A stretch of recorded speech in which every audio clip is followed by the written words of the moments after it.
Hello ladies and gentlemen, my name is Kael, and today we are going to be looking at a tactic for Protoss, which is sometimes revered as quite noobish, but hey, it wouldn't be a Protoss channel without covering every single strategy we possibly could do.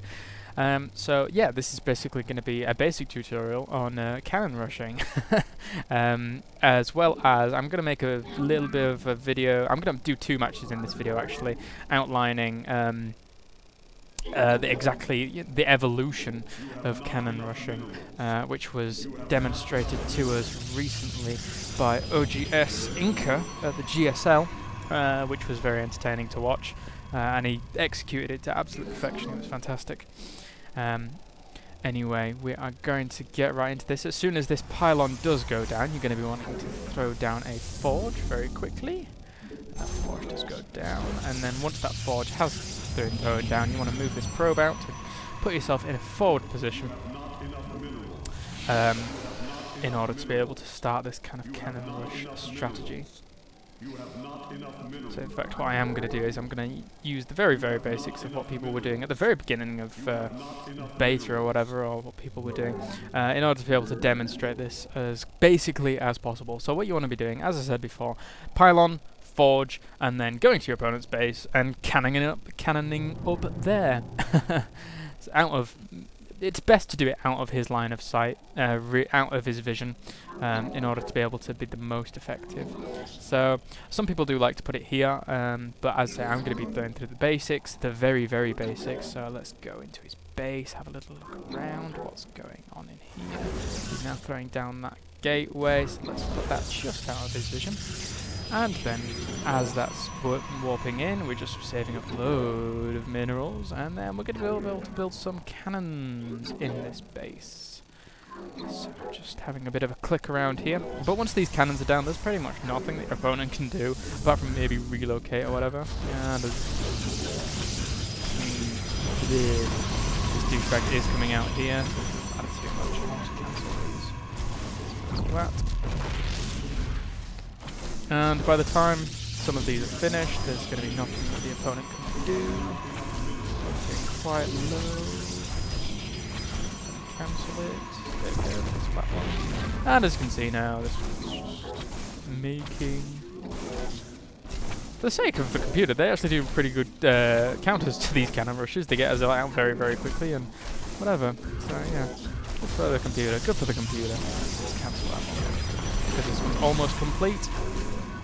But yep, these cannons are warping in now, and it's going to fend off this guy very easily. He's getting pounded away now by cannons, throwing another pylon up closer to his base, and then that does go down. And now lots of cannon fire. He's coming along to try and attack this. Just stop him a little bit. Building more cannons as soon as this pylon's walked in.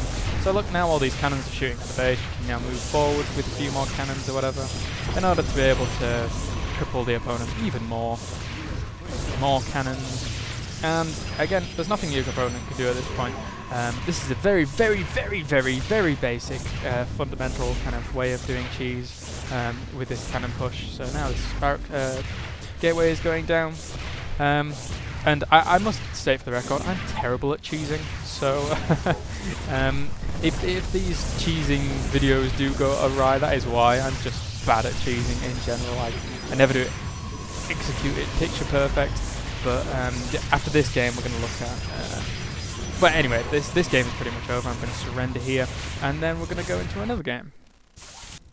Okay, ladies and gentlemen, we're back with the second game of this video, which is looking at a bit more of an advanced kind of cannon push thing, and I'm going to be again trying to speak as I play, which is horrendous, so sorry if I do make mistakes, but you're going to get the idea of things, whatever.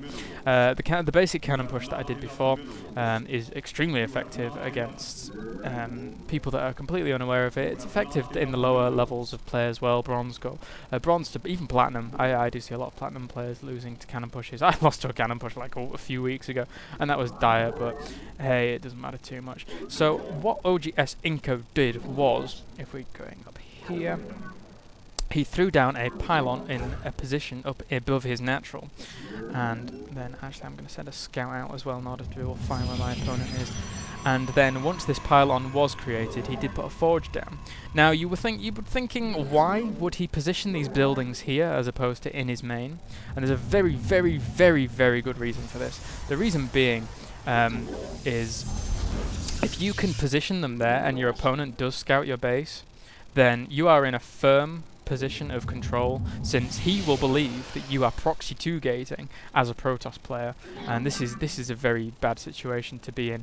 So we do see that my opponent is up here. I'm going to keep this probe alive as long as possible, and what we're going to be doing is we're going to be walling in the opponent. He is just getting a gateway here. We're going to be walling in the opponent effectively with these pylons so that he cannot get out. Although I'm not sure that's a perfect wall, now that I think about it. I think that's a perfect wall. There we go. And then once those pylons have gone down, as again we're just keeping this probe alive in the opponent's base in order to be able to make sure it doesn't die or whatever. And then once that's done, you can throw a... Yeah, come on, get on with it, get on with it, get on with it. You can throw a cannon up there, so your opponent cannot get out of the base now, effectively. And as you can see, my probe is stuck there. I'm just showing that your opponent cannot get out of the base. And at this point, that cannon is warping in, so I'm going to throw a pylon down there. And there is a zealot coming along to beat this, but he cannot beat that pylon warping in, and this cannon is going to be warping in order to reinforce that pylon. And then as soon as that cannon is done, we can throw down another cannon, because that cannon will shoo away the opponent's zealot. And actually, this has gone better than I thought. I told you before that I was terrible at cheese, but this has gone really well. Thank God. So I've not embarrassed myself totally here. So now this cannon is in a forward position inside the opponent's base. He's not going to be able to do anything about these cannons with only zealots. And he did throw down a forge, but most people would go to Cybernetics Core. And even with what are they called? What are they called? Stalkers. Your opponent still won't be able to do anything about a very successful cannon rush. Let's send this guy back up here since he's not required. And as you can see now, these cannons are just wailing down on your opponent's probes. Not much you can do. And he can't get out of the base to destroy that initial cannon either, because these two pylons are in the way. So yeah, that's pretty much kind of like the evolution of what's going on here in a cannon rush. Let's go with another cannon. Yeah, give it a try.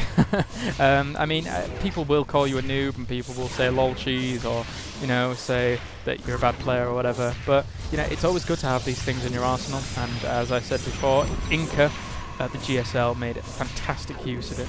So this opponent's pretty much done. I've been Kael, and I'm going to do some more tutorial videos very soon, including a 4-gate Korean all-in, which for newer players who are wanting to revise some, or get some very interesting all-in strategies, is a fantastic strategy. So player 2 GGs and IGG, and I will see you later.